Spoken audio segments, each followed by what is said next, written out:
I am Echo from Grey Wolf. I am only going to do this one video tonight. This is not a prep show. This is just the chit chat. So,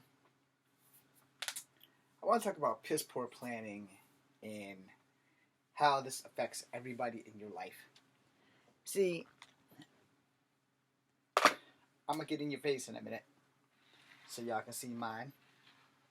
So let me fix my hair real quick. I like to call this the PPP plan. See, piss poor planning is when someone doesn't make a plan, or they make a plan that's piss poor. Piss poor meaning they didn't think about it, they didn't put any thought into it, they weren't going to think about it, they were just going to drop it on the fly. Alright? And in some cases, piss poor planning can be a blessing. And that case is almost next to fucking never. Okay? Let me explain why. Because you can't just drop a bombshell on someone 5 minutes before a fucking event. Alright? I've been the victim of this shit in more than one case.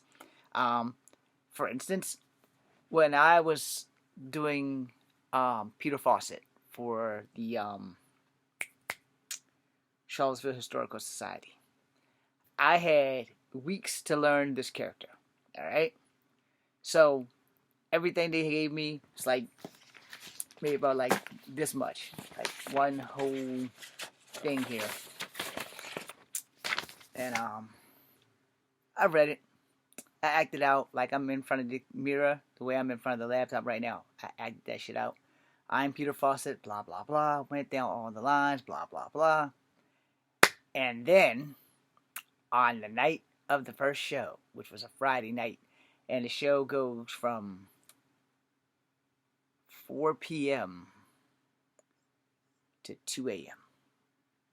The problem was, most people don't show up for the first hour of the thing, because it takes 2 hours to do the spirit walk. You know, so if you come in by 4, by 6 o'clock, you come see me and you see the war reenactment people who hadn't even gotten there yet. And I'm just standing there, remembering my lines and telling everybody about this, that, and whatnot. So, no one shows up.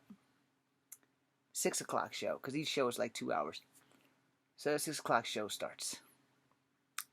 It's getting dark outside. It's getting cold outside. It's Friday night. And my acting teacher, shout out to Mr. Will Ruff, shows up. And he says, James, I've got bad news. I've done my research. Everything you read for the last couple of days, weeks, whatever I said at the beginning of this video, is wrong. And my eyes and my mouth just like, and my mouth was like, I said, so what am I supposed to do? He said, well, there's good news. I have this sheet of paper with 10 sentences. This is what you need to know about this man, and you need to know it right now. And I'm like, 10 minutes. I said, the show started. He's like, yeah, the show started, but it started way back there. But you need to get on this, like right now. So I'm reading, and I fold the paper up as like the first people who come through are getting there. And I nailed it. And so the next show I nailed until 2 a.m. And so in between like the break time that we had, because the show like had an intermission. If you came to the 6th show, you got the first show, and then you would come to like the 8th show. But the 6th show, they kind of zoomed everybody through. So when you got to me, you were pretty much at the end of the road. And I had to go talk to the reenactment Confederate soldiers who fed me, because I couldn't leave to go get anything to eat. So they fed me some stew. I don't even like stew, but I ate that shit. Anyway, so, hey, I was hungry, man. So I had to tell them, because they didn't have anything to do other than, like, do reenacting. You know, you walk through the camp and they explain the camp. Everything's improv.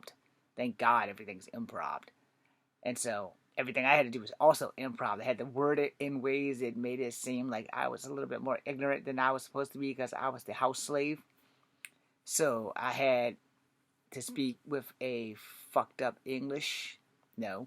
It's like, my name be Peter Fawcett. You know, I got a character. And, you know, back then, black house slaves didn't have perfect English other than yes a massa, no a massa, you know, that kind of shit. It didn't really hurt my feelings that much, except for the fact that I had to like do that. But that's acting, so you bite the bullet, you take the role. Um, the fact that what hurt me was that I had like 10 minutes max to get that shit straight before the first people got there. And then after I did that, and then when it got dark and it got cold, I couldn't go get anything to eat.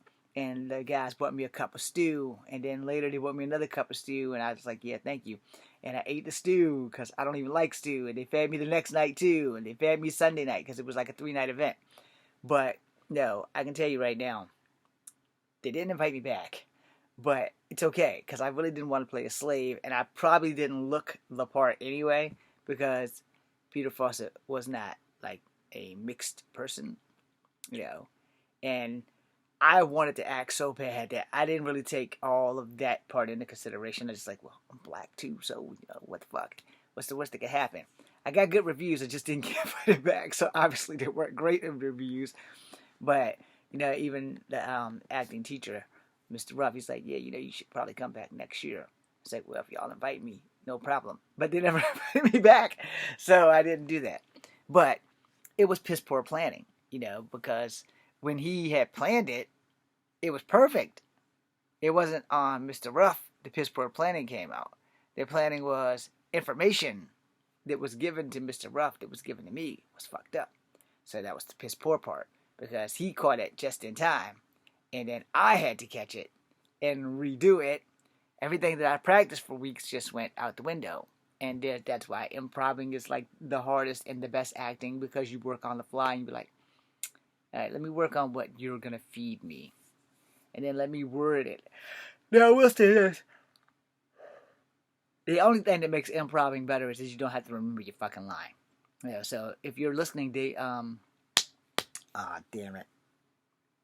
If you're listening, Mr. Curb Your Enthusiasm, because I just forgot your name as soon as I started saying it.